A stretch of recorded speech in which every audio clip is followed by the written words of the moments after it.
Do you know why some people wake up at the same time every night without an alarm? It's not because of stress. It's not because of nightmares. They wake up because something else is checking to see if they're still asleep. Tonight's story is about a man who ignored that feeling, and he paid for it. Ethan was a normal guy. He had an office job, a small apartment, and a quiet life. But every single night, without fail, he woke up at exactly 3:33 a.m. There was never any sound. No dream jolted him awake. His eyes would just open, as if someone had flipped a switch inside his head. At first, he just laughed it off.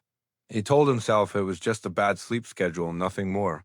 But then he started to notice something strange. Every time he woke up, the screen of his phone, sitting on his nightstand, was already on. It was unlocked, and the camera app was open, its lens pointed into the darkness of his room. He tried to find a logical explanation. He checked his phone's activity history, but there was nothing. No record of apps being opened, no weird notifications. He ran scans, changed his passwords, but nothing changed. Then, one morning at work, his coworker said something that made his stomach drop into his shoes. "You look exhausted, Ethan," she said, her voice low. "Like you've been watched."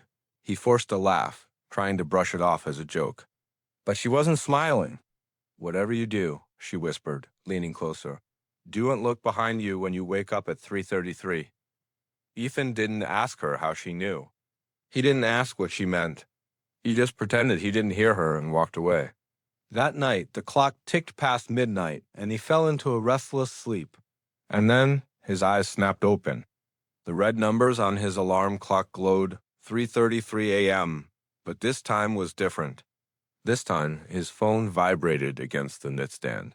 A notification lit up the screen from an unknown contact. The message was just 6 words. "Still pretending you don't see me?" Ethan didn't sleep at all the next day. He couldn't. He spent the entire night with every light in his apartment blazing, fueled by a nonstop supply of black coffee. He was determined to break the cycle, to stay awake past that cursed minute. But as the clock on his wall struck 3:33 a.m., his eyelids, heavy as lead, slammed shut and then opened again instantly. He was awake, but he couldn't move. His body was completely frozen, his breathing shallow and rapid.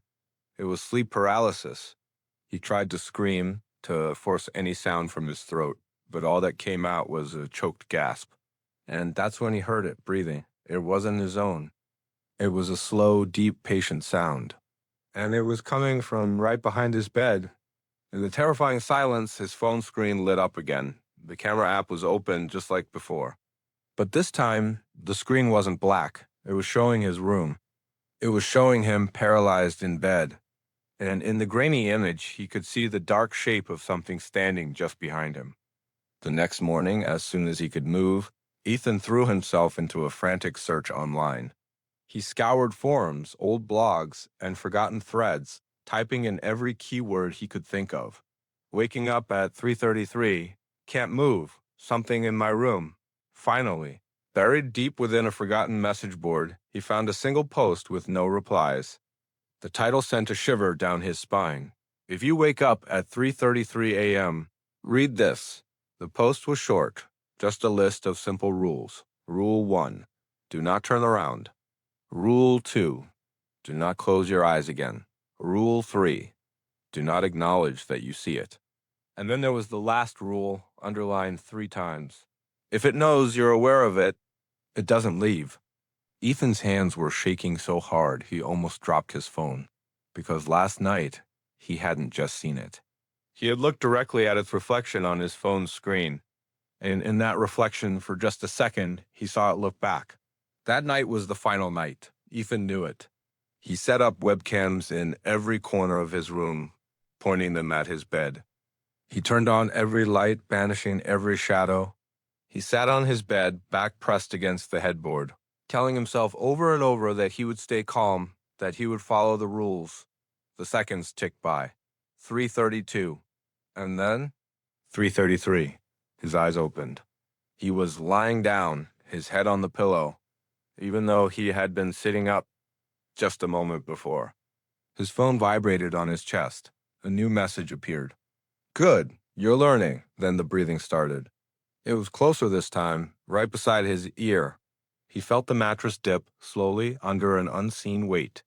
Like someone was sitting down on the edge of the bed. The phone on his chest buzzed one last, final time. A new message glowed on the screen. Turn around.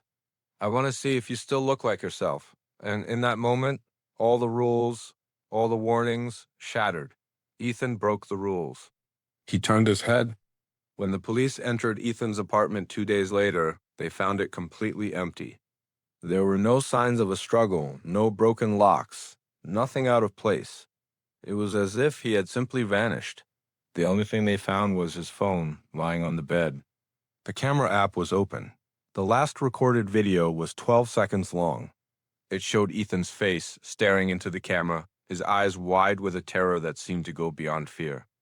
And standing right behind him, looking over his shoulder, was someone else, someone wearing his face, and it was smiling.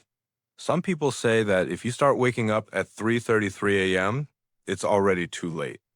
It's not just a bad dream, it's an invitation. So let me ask you, if you woke up right now and you felt the warmth of someone breathing on the back of your neck, would you turn around? Let me know in the comments and make sure you subscribe because it already knows you watch this.